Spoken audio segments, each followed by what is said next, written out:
পুলিশের তৎপরতায় এড়ানো গেল খিদিরপুরের কাছে একটি স্কুলের কাছে অগ্নিকাণ্ডের ঘটনা এবং কলকাতা পুলিশ এটা পোস্ট করেছে। সাহসিকতার জন্য বিদ্যাসাগর সেতু ট্রাফিক গার্ড প্রসেনজিৎ চট্টোপাধ্যায়কে কুর্নিশ পোস্ট কলকাতা পুলিশের তৎপরতায় এড়ানো সম্ভব হলো খিদিরপুরের সেন্ট থমাস স্কুলের কাছে অগ্নিকাণ্ডের ঘটনা। কলকাতা পুলিশ সোশ্যাল মিডিয়ায় পোস্ট করে সেটা জানিয়েছে। ট্রাফিক সামলাতে প্রসেনজিৎ দেখেন একটি বিদ্যুতের খুঁটিতে আগুন লেগেছে।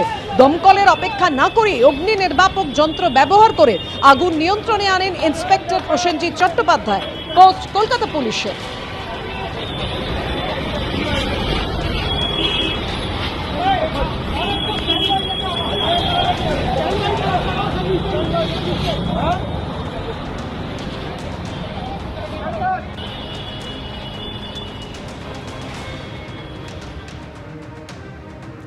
বিদ্যাসাগর সেতু ট্রাফিক গার্ডের ওসি প্রসেনজিৎ চট্টোপাধ্যায়ের সাহসিকতা জানিয়ে তাকে শুভেচ্ছা জানালেন মমতা বন্দ্যোপাধ্যায়। তার অবিশ্বাস্য কাজের জন্য দুর্ঘটনা এড়ানো গেছে বলে পোস্ট করেছেন মুখ্যমন্ত্রী।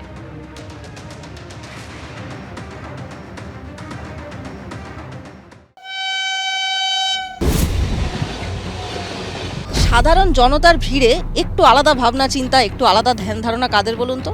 জেনজিদের। হ্যাঁ, সেই ঝকঝকে তরুণ তরুণীদের কথা বলছি, যারা সমাজটাকে দেখেন একটু অন্য চোখে, ভাবেন একটু অন্যভাবে। তাই আজকে জেনে নেব আসন্ন নির্বাচন নিয়ে তারা কি ভাবছেন। চলুন শুনে নিই আনফিল্টার্ড জেনজি বলছে কি। নতুন প্রজন্মের একজন মানুষ হিসেবে তুমি কি বেছে নিতে চাও, সরকারি চাকরি নাকি ব্যবসা? বেছে তো নিতে চাই সরকারি চাকরি, কিন্তু সেই ব্যবস্থা তো আমাদের পশ্চিমবঙ্গে আর নেই। সরকারি চাকরি প্রার্থীরা সব কান্নাকাটি করছে, বা যাদের ছিল তাদেরও চলে যাচ্ছে। এই রাজ্যে চাকরি বাকরি তো এই অতীত হয়ে গেছে। দারুণ কাজবাজের অবস্থা, নানান রকম কাজবাজ, নানান রকম সুযোগ সুবিধা সবই তো রয়েছে, কাজবাজও রয়েছে, আমরাও তো করছি।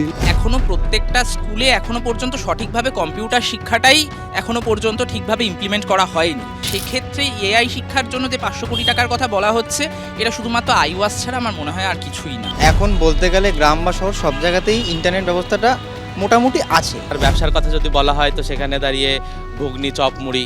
আমি শান্তশিষ্টভাবেই আমি ব্যবসা করতে পারছি। চাঁদা আর তোলা এগুলো ছাড়া তো ব্যবসা করাও সম্ভব হচ্ছে না। ব্যবসা করতে গিয়ে আমার কোনো রকম গুন্ডা বা কোনো রকম থ্রেটের কোনো রকম আমার সম্মুখীন হতে হয়নি। কন্ট্রাকচুয়াল চাকরি হচ্ছে, চাকরি বাকরি বলতে গেলে ওই 10,000 9,000, আর সরকারি চাকরি তো নেই। না, রাজ্যে চাকরি আছে। সাফাই গেয়ে নয়, সাফ কথাতেই জিততে হবে জেনজির মন, এমনটাই স্পষ্ট বার্তা দিচ্ছে তারা। এরপর অন্য কোনো বিধানসভা কেন্দ্রে গিয়ে আমরা শুনবো জেনজি বলছে কি। হ্যাঁতে হ্যাঁ মেলালেই আবাদ হবে বাগান, প্রতিবাদ করলেই বাদের খাতায়। নির্বাচনের আগে ঠিক ভুলের অঙ্কে কি চলছে জনগণের মাথায়? বেকারত্ব উপরে বেকারত্ব নিয়ে বেঁচে আছে। এই অপশাসনের অবসান ঘটাতে চাই আমরা। পুলিশ তো অ্যাকচুয়ালি দলদাসে পরিণত হয়েছে। আমরা রেশনের চাল পাচ্ছি, ভাতা পাচ্ছি, 2 কেজি চালের খয়রাতিতে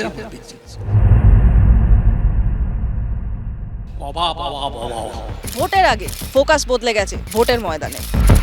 চাই নিজ খাদ্য থেকে চাই নিজ বাদ্যে শিফট করেছেন সকলেই। আর এখন নির্বাচনী প্রচারের সময় বাদ্য বাজাচ্ছেন লোকে ভাষণের মাধ্যমে। তারই মাঝে আমি হাজির বারাসাত বিধানসভা কেন্দ্রে। তাহলে চলুন শুরু করি সফর।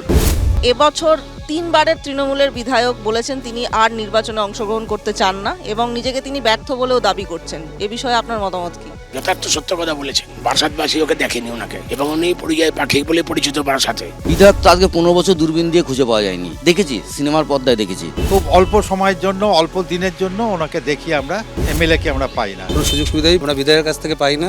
গত বছর সেপ্টেম্বর মাসে চিরঞ্জিত চক্রবর্তী বলেন যে তিনি বিধায়ক হিসেবে ব্যর্থ। এতে কি তার কথার পরিপ্রেক্ষিতে দলে কোনো প্রভাব পড়েছে, বা সাধারণ মানুষ যারা ভোটার তাদের মধ্যেও কি কোনো নেতিবাচক প্রভাব পড়তে পারে বলে আপনার মনে হয়? স্বাভাবিকভাবেই মানুষের একটা অধিক প্রত্যাশা থাকে, সেই প্রত্যাশা পূরণে হয়তো উনি ব্যর্থ, এই কথাটা বলেছেন। হয়তো এই এফেক্ট হয়তো থাকলেও থাকতে পারে। যিনি তৃণমূল কংগ্রেসের প্রতিনিধি ছিলেন, তিনি একটি শ্বেতপত্র প্রকাশ করে বলুন বারাসাতের সার্বিক উন্নয়নের দাবি বিধানসভায় তিনি কতবার তিনি তুলে ধরেছেন। বউ হারালে বউ পাওয়া যায় রে পাগলা, কিন্তু চিরঞ্জিত হারালে, মানে চিরঞ্জিত ভোটে আর না দাঁড়ালে কাকে পাওয়া যাবে সেটা তো আমরা দেখতে পাবো যখন প্রার্থী ঘোষণা হবে। ততক্ষণ অন্য কথাগুলো বলে দিই। 2011 সালে প্রথমবার চিরঞ্জিত চক্রবর্তী বারাসাত বিধানসভা কেন্দ্র থেকে তৃণমূলের বিধায়ক হয়ে যেতেন। হারিয়েছিলেন ফরওয়ার্ড ব্লকের সঞ্জীব চট্টোপাধ্যায়কে। শুধু হারিয়েছিলেন তা নয়, পেয়েছিলেন 58% বেশি ভোট। এবং সেইটাই কিন্তু প্রথম এবং শেষবার নয়, চিরঞ্জিত চক্রবর্তী এখান থেকে বিধায়ক হওয়ায় হ্যাট্রিক করেছিলেন।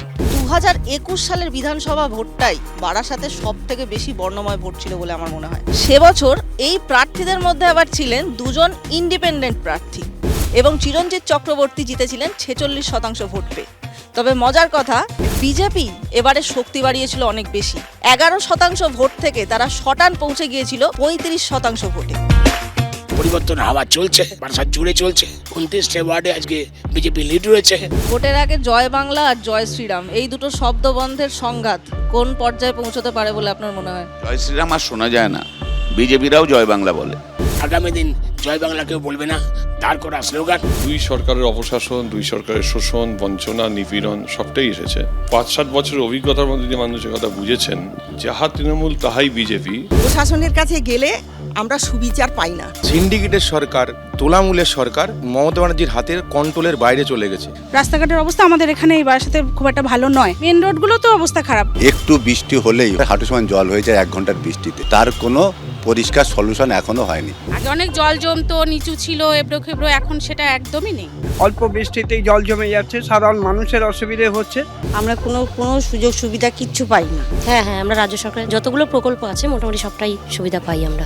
জেলা হাসপাতাল এমনই খারাপ অবস্থা যে আমরা তো যেতেও পাই না সাধারণ মানুষ। আর হাসপাতালের ব্যবস্থা তো খুবই ভালো। এখানকার পরিষেবা খুবই নিম্নতম। হাসপাতাল আগের থেকে অনেক ডেভেলপ হয়েছে, কিন্তু চাকচিক্য হয়েছে, সুন্দর বিল্ডিং হয়েছে, নীল সাদা রং হয়েছে, তার ভিতরের পরিকাঠামো যেটা ভালো ভালো ডক্টর তার অভাব রয়েছে। ওখানে পরিষেবা ভালো না, আমরা হসপিটালে যাই না। যথেষ্ট পরিষেবা আছে এখানে এই অবস্থা, কিন্তু চাইলেও কিছু পাই না। ধরুন গোপাল মুখার্জিকে যেভাবে পাওয়া যেত, চিরঞ্জিত চক্রবর্তীকে সেভাবে পাওয়া যায়নি। এই এফেক্ট হয়তো থাকলেও থাকতে পারে। একটা ক্ষোভ বারাসাতবাসীর মধ্যে জন্মেছে। এবার তারা সিদ্ধান্ত নিয়েছে যে না, আর নয়, অনেক হয়েছে। যাকে পাবো ভূমিপুত্র, যে দলের হোক, তাকে ভোট দেবো। এখানে রুটিন মাফিক নর্দমা পরিষ্কার করা, তারপরে পৌরসভা থেকে তেল দিলে তেলটা দেওয়া, তারপরে ডেঙ্গুর মেয়েরা সার্ভে করে বাড়ি বাড়ি, এগুলো দেখি সত্যি উপকার পেয়েছি, আমরা উপকার পাচ্ছি। মুখ্যমন্ত্রী হিসেবে যা প্রকল্পগুলো চালু করেছে তা অনেকগুলো সমস্ত প্রকল্পগুলো চালু আছে বারাসাতে, তা আমরা পাই।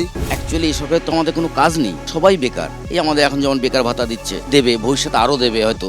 রেশনটা তো সুবিধা আছেই, যেমন কন্যাশ্রী, রূপশ্রী থেকে শুরু করে আমার বোনের বিয়েতে যে রূপশ্রী টাকাটা আমরা পেয়েছি, আমার মায়ের শরীর খারাপে যে স্বাস্থ্যসাথী কার্ডে ব্যবহার করে সেখান থেকেও টাকা পেয়েছি। ভাতা নিয়ে আমার বাড়িতে লক্ষ্মী ভাণ্ডারের টাকা নিয়ে যদি আমি ভোটটা ওখানে দিয়ে ফেলি, তাহলে আমার মনে হয় ঘরে যে ছেলেটা বেকার আছে, তাহলে সে তো আর কর্মক্ষমতা হারিয়ে ফেলবে। ভাতা যা আছে তার পক্ষে তার বিপক্ষে বলার তো বড় কথা হচ্ছে, যে কোনো কর্মক্ষমতা সম্পন্ন বেকার যুবক যুবতীর স্থায়ী চাকরির দাবি আমরা করছি। দানে দানে পে লিখা হ্যায় দান করনে ওয়ালে কা নাম। দাতা কর্ণের সময় গিয়েছে চলে, তারা দানের হিসেব মিলিয়ে নেবে ভোটের সময় এলে। উল্টো দিকে জনতাও কিন্তু বুঝিয়ে দেবে কত দানে কত চাল। আজ আমি আমার বারাসাত বিধানসভা কেন্দ্রের সফর শেষ করছি এখানে। আপনারা দেখতে থাকুন তারকার চোখে তারকা কেন্দ্র। চোখ থাকুক এবিপি আনন্দ। এবিপি আনন্দ, এগিয়ে থাকে, এগিয়ে রাখে।